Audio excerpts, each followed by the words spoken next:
Hello everybody out there on YouTube, it is I, James, once again, and I'm here with another video to show you guys. This is a small series I'm doing on authentic railroad, I guess you could call it fashion and or clothing, but essentially how to dress, in period stuff, and also how to get the materials you'll need and everything. So I'm starting out with the conductor first because that's the outfit I usually wear the most often. And all these are based off of real-life railroad uniforms. So first we're going to be starting with the materials that you will need for your outfit. Or if you're already given a uniform and you don't have the other bits and bobs to go with it, here's a nice little tutorial on what you need. So first off, for any real conductor, they need a real railroad watch. Now, as you can see, this watch here has no clasp on the front of it. Now, that's because there are two types of cases. There's an open face case, and then there's the hunter's case, which is the one that has a clasp. Now, you'd think that it would be a better idea to have a watch with a closing clasp on the top of it, so that way the face won't get damaged. However, there's a problem with this. On many cap-faced, not open-faced pocket watches, they have a design on the front of the watch, or it's just plain. And sometimes the front can look the same as the back. And this is very distracting, which is why on railroad-grade watches, they are always open-faced, like the one I have. Even though mine is not entirely railroad-grade, it is railroad-themed, it still fits the bill. Also, it needs to have a long fob chain. My fob chain is around somewhere to be 2.5 to 3 feet tall, or long I should say, and that'll come into play later. But anyway, and also some people like to attach their fob onto the coat or something that is just like that, but I prefer to keep it on my keys, so that way I can just pull that out whenever I need, and it's a lot more weighted and it doesn't snag on anything like a regular fob does. But most railroad grade watches will run you around $300 to $500 because they have 21 joule movements. They're actually quite a lot bigger than the one that I have. Mine's actually very small. And now, onto the second thing you will need. On most tourist railroads and you will always need a ticket puncher. I got mine at a train show. It is an authentic one. I don't know from what railroad. I can't really make out what's been written on there. But this does work. It is an authentic railroad ticket puncher. So you will definitely need that for your look. Some people don't like the ticket puncher. The railroad themed ones, they go with an actual hole puncher you use for punching holes in paper, which could be just as good, but it doesn't have the same authenticity as this one. Also, it's quite a bit heavy. It's very nice to hold. So yeah, you got that. And now on to the second half. These are what I like to call practical items. Not that these don't have any practicality to them, but most of the time, these are the items that are most of the time for looks when it comes to most people. Also, the only time you will ever see a railroad watch that has a closing cap on it are in movies or books. You never see them in real life.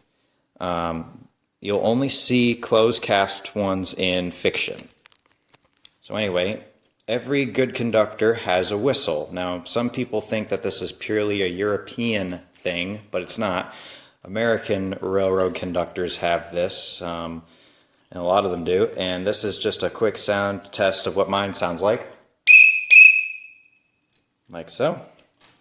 Very sharp and shrill. You can get these types of whistles at I would say, an athletic store. Go to a place that sells a bunch of football stuff. You'll find one of these types of whistles. Mine has a mouth guard on it, so that way I don't bite on it too hard.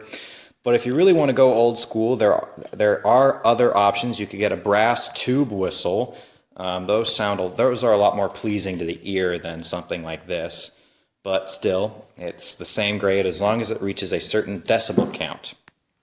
And then last but not least, you have your railroad lantern. The one I have is a junior one, This is a, let's see, it's a Detz one right there on the top. And it does work. It still has part of its fuse in there. You can see it going up and down. And I've got my other keys attached to it. You know, if you ever go and have an Operation Lifesaver course on any train show or railroad themed event, always go to it. They may seem like a waste of time, but they will benefit you in the future. We don't want a repeat of what happened with the 844 a long while back. That was not pretty. That's why these things exist. But anyway, this is a railroad lantern. Now there are different variations of railroad lanterns. This is like the civilian version of this lantern. There are some of them that are smaller in size and have a more bulbous glass than this one. This one's more tall. This wouldn't be like a tail lamp, but it's very close to it. And some of them, the modern lamps, just have a cage around the bottom that have two exposed lights that, you know, are very bright. Modern crews use them, or just heck, even flashlights. But this is more of a 19th, 20th century look for what I'm going for, and all that. And of course, I've got my specific keys for things like that when it comes to railroading. And yeah, most of these items you can very easily get. About the most expensive thing here that I got was this. The ticket puncher was about $35.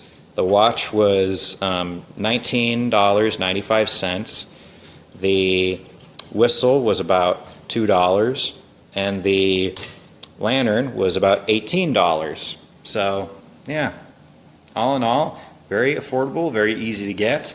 Definitely not as easy to pull off as an engineer's outfit, which only really requires two of these items, the watch and the whistle. Yes, some engineers have a whistle too, depending on which road you want to do, whether it be Fort Worth and Western, or the Frisco line, or UP, or even the New York Central.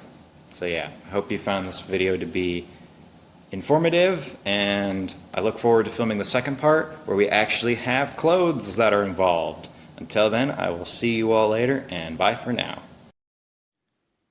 Hello everybody out there on YouTube, it is I, James, once again, and here is part 2 on how to dress like an authentic railroad conductor.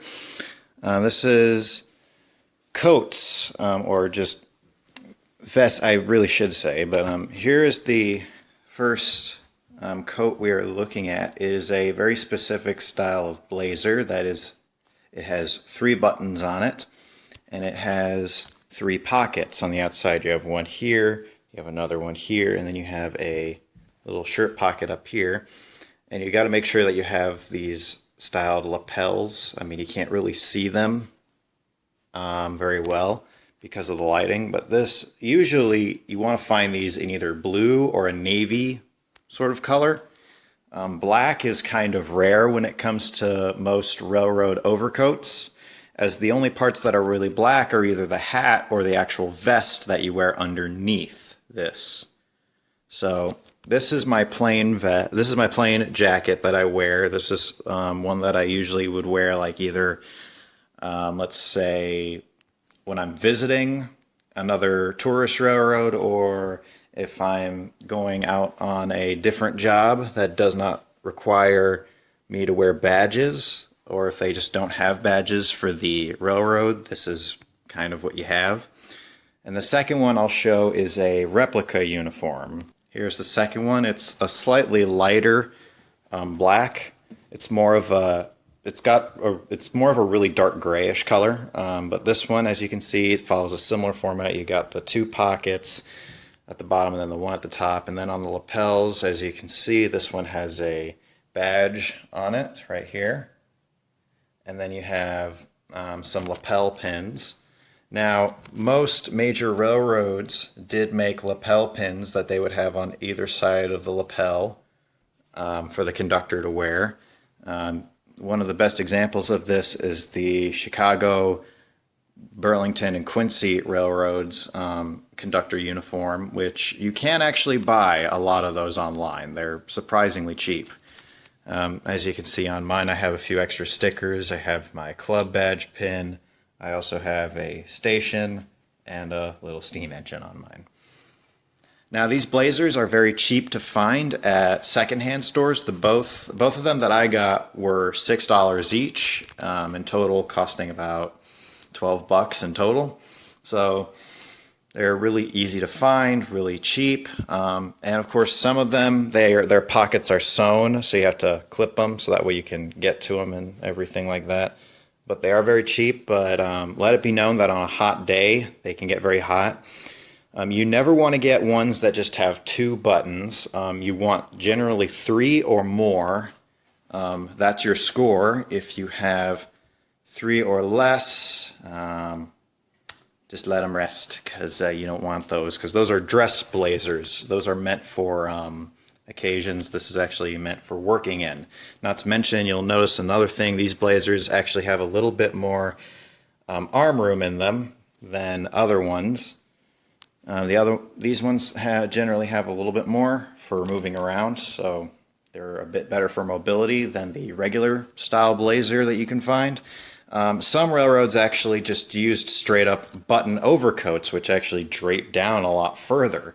If you can get one of those, that's definitely a well-deserved find. You can generally use that for making a East Coast styled conductor or a European railroad conductor if you really wanted to. But for mine, I generally stick with the Midwest and the Southeast. Well, not Southeast, I should say Southwest. Midwest and Southwest, that's usually what I stick with. It's just easier to find, and also these are a little bit more breathable. They're not as thick as an overcoat, so if you're in hot weather, these won't kill you instantaneously, but you will get fairly hot in these. But good news is that they're breathable, and you don't always have to have the front buttoned up. In fact, most of the time you actually leave this open. You only really button it up if it's particularly nasty outside or something like that. You generally keep the part of it open. So yeah, I hope you guys enjoyed this, and I will see you later.